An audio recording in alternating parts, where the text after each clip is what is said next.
قومی رابطہ کمیٹی کا لاک ڈاؤن میں توسیع کا فیصلہ، کتنے دن کی توسیع ہوگی اعلان آج دوبارہ بیٹھک کے بعد ہوگا۔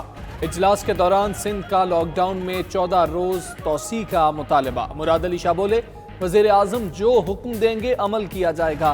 وزیر اعلیٰ سندھ اس سے قبل نیوز کانفرنس میں بولے ہم نے غلطیاں کی ہوں گی تاہم کچھ نہ کرنے کی غلطی نہیں کی، ہم چاہتے ہیں وزیر اعظم لیڈ کریں۔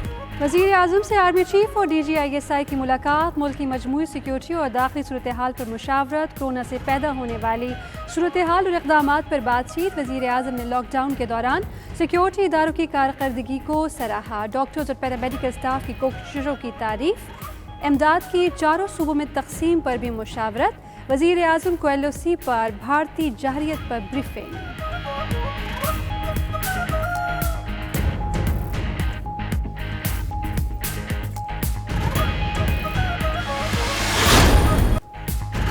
سپریم کورٹ کورونا سے نمٹنے کے لیے حکومتی اقدامات پر غیر مطمئن، ڈاکٹر ظفر مرزا کی کارکردگی پر عدم اعتماد، تاہم عہدے سے ہٹانے کا معاملہ حکومت پر چھوڑنے کی استدعا منظور کر لی۔ چیف جسٹس نے کہا تھوڑی مشکل پر حکومت مہرے بدل دیتی ہے، وزیر اعظم کی ایمانداری پر شک نہیں لیکن کابینہ ارکان پر الزامات ہیں، مشیروں اور معاونین کی فوج سے کچھ نہیں ہونا، وزیر اعظم کام کے 10 بندوں کا انتخاب کریں۔ سپریم کورٹ نے سندھ حکومت کی کارکردگی پر سوال اٹھا دیا۔ عدالت نے ریمارکس دیے 8 ارب روپے کا راشن تقسیم ہوا لیکن غریب کو پتہ بھی نہیں چلا۔ وہ وقت آ رہا ہے جب لوگ کراچی میں پولیس اور سرکاری گاڑیوں پر حملے کریں گے۔ پنجاب، سندھ اور اسلام آباد انتظامیہ سے کورونا متاثرین کے لیے امدادی کاموں کی تفصیلات اگلے پیر تک طلب۔ بین الاضلاعی سفر کے لیے پنجاب کی کورونا سرٹیفکیٹ کی شرط بھی قلعدم۔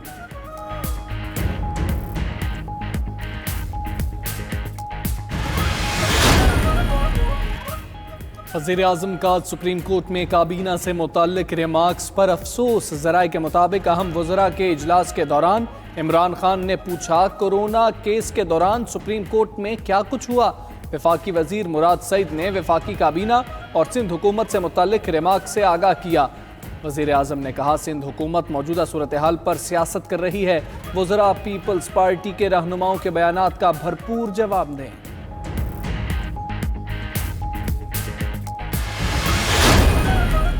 آپ کا نیشنل کوآرڈینیشن کمیٹی سے پہلے یہ 1.5 اینٹ کی مسجد بنا کے میٹھا میٹھا ہپ اور کڑوا کڑوا تھو کا جو سوچ اور نظریہ ہے، یہ اس وقت کرونا کے خلاف جو ہماری قومی یکجہتی ہے اس کو پارا پارا کرنے کے مترادف ہے۔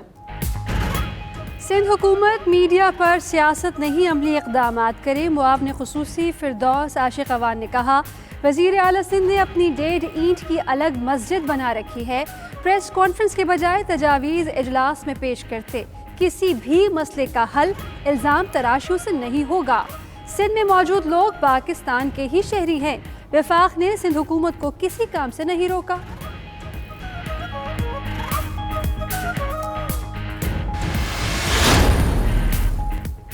ہماری کاوشوں پر کسی کو شک ہے تو آ کر خود دیکھ لے، وزیر تعلیم سندھ سعید غنی نے پروگرام ہو کیا رہا ہے میں کہا 6 لاکھ خاندانوں کو راشن اور پیسے پہنچا چکے ہیں، ہم خاموشی سے لوگوں کے گھروں تک راشن پہنچا رہے ہیں، ہم نے مناسب سدباب نہ کیے، دیر کر دی تو وبا رکے گی نہ اموات اور نہ ہی معیشت سنبھلے گی۔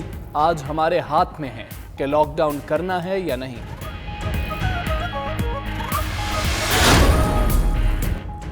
وزارت داخلہ کا کرتارپور راہداری سمیت تمام بارڈرز مزید 2 ہفتے بند رکھنے کا اعلان۔ شیخ رشید نے کہا ٹرین سروس بھی رمضان المبارک تک معطل رکھی جائے گی۔ آزاد کشمیر حکومت نے لاک ڈاؤن میں 21 اپریل تک توسیع کر دی۔ وزیر مذہبی امور نور الحق قادری نے کہا رمضان المبارک اور مساجد سے متعلق متفقہ پالیسی کا اعلان مشاورت کے بعد کیا جائے گا۔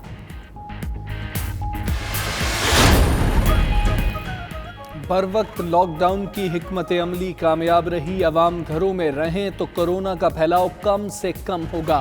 وزیر اعلیٰ عثمان بزدار نے کہا وائرس اجتماعی کاوشوں کے تحت کنٹرول کریں گے، دہاڑی دار طبقے کو ریلیف دینے کے لیے اقدامات کر رہے ہیں۔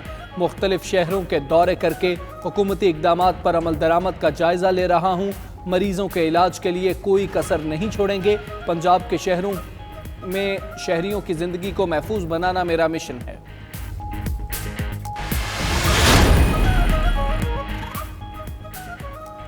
لاک ڈاؤن میں آن لائن تعلیم، وزیر اعظم نے ٹیلی اسکول چینل کا آغاز کر دیا۔ چینل پہ آج سے صبح 8 تا شام 6 بجے پہلی سے 12ویں جماعت تک آن لائن تعلیم دی جائے گی۔ وزیر اعظم نے کہا کورونا وبا کی وجہ سے بچے گھروں تک محدود ہیں۔ عمران خان نے اوورسیز پاکستانیوں سے مزید فنڈز دینے کی بھی اپیل کر دی، ویڈیو بیان اور ٹویٹر پر پیغام جاری کر دیا۔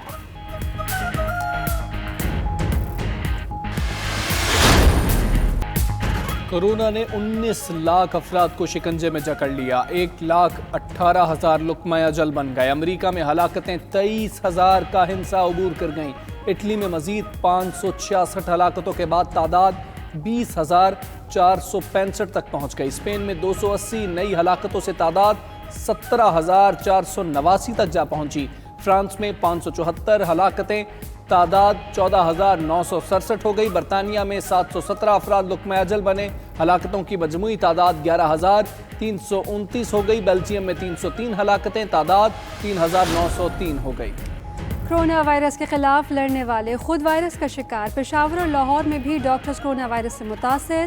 PIC کے سینئر پروفیسر میں کورونا کی تشخیص، پروفیسر آفتاب یونس کی سرجری سے روک کر PKLI میں قرنطینہ کر دیا گیا۔ نشتر اسپتال ملتان کی مزید 2 ڈاکٹرز کورونا کا شکار، مجموعی تعداد 26 ہو گئی۔ KP میں کورونا ریسپانس ٹیم کے سربراہ ڈاکٹر اکرام اللہ وائرس کا شکار، گھر میں ہی قرنطینہ کر لیا۔ وزیر صحت KP نے ہیرو قرار دے دیا۔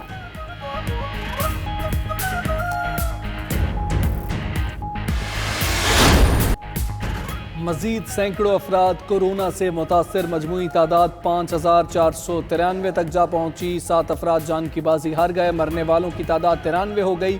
پنجاب میں 2,672 کیسز، سندھ میں 1,452، KP میں 744 اور بلوچستان میں 230 افراد زیر علاج۔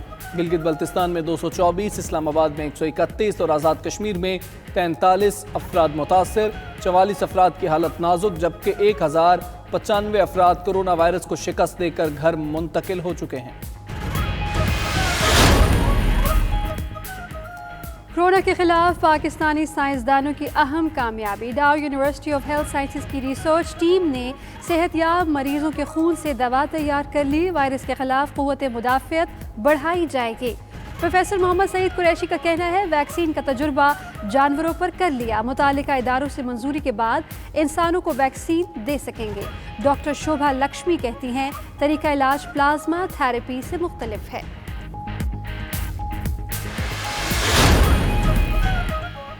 بلوچستان کے سیاسی بحران کا گھمبیر ہونے کا خدشہ، نصیر آباد ڈویژن کے 5 اراکین اسمبلی کی بیٹھک، صوبائی وزیر طارق مکسی، مشیر محمد خان لہڑی، میر سکندر عمرانی، جان محمد جمالی اور عمر جمالی کے رابطے، پارلیمانی گروپ کی طرف سے چند روز میں لائے عمل کا اعلان متوقع۔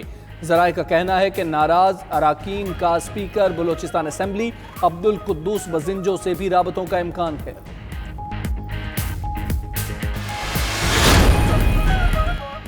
شمالی وزیرستان کے علاقے دتا خیل میں فورسز کی کارروائی، نائک عادل شہزاد شہید، جوابی کارروائی میں 2 دشمنوں کو انجام تک پہنچایا گیا۔ ISPR کے مطابق آپریشن کے دوران شہید ہونے والے 32 سالہ نائک عادل شہزاد کا تعلق مانسہرہ سے ہے، سوگواروں میں اہلیہ اور ایک بیٹا چھوڑا ہے۔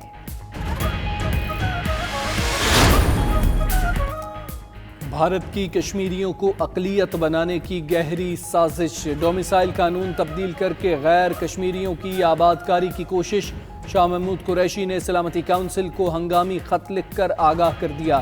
وزیر خارجہ نے کہا بھارت کا نیا ڈومیسائل قانون حقوق سلب کرنے کی مذموم کوشش ہے، بھارتی طرز عمل سے مقبوضہ کشمیر میں آبادی کا تناسب تبدیل ہو جائے گا، نیا قانون عالمی قوانین اور اقوام متحدہ قراردادوں کی خلاف ورزی ہے۔ کورونا وائرس پینڈیمک پوری دنیا میں پھیل چکا ہے اور انفارچونیٹلی پاکستان بھی اس کا شکار ہے۔ پاکستان کا پاورٹی بینک بہت بڑا ہے اور بہت سے غریب اور مستحق لوگ ہم سب کی مدد کے امیدوار ہیں. Our overseas Pakistani is our biggest asset. You have never turned us down.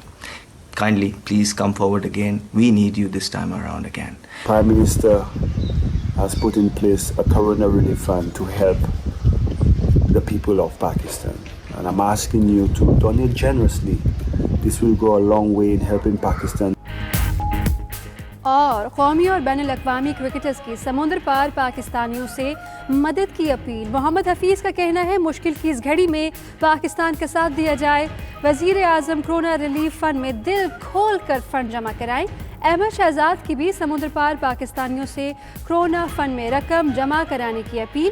Kevin Pietersen اور ڈیرن سیمی نے بھی پاکستانیوں کی مدد کی اپیل کر دی.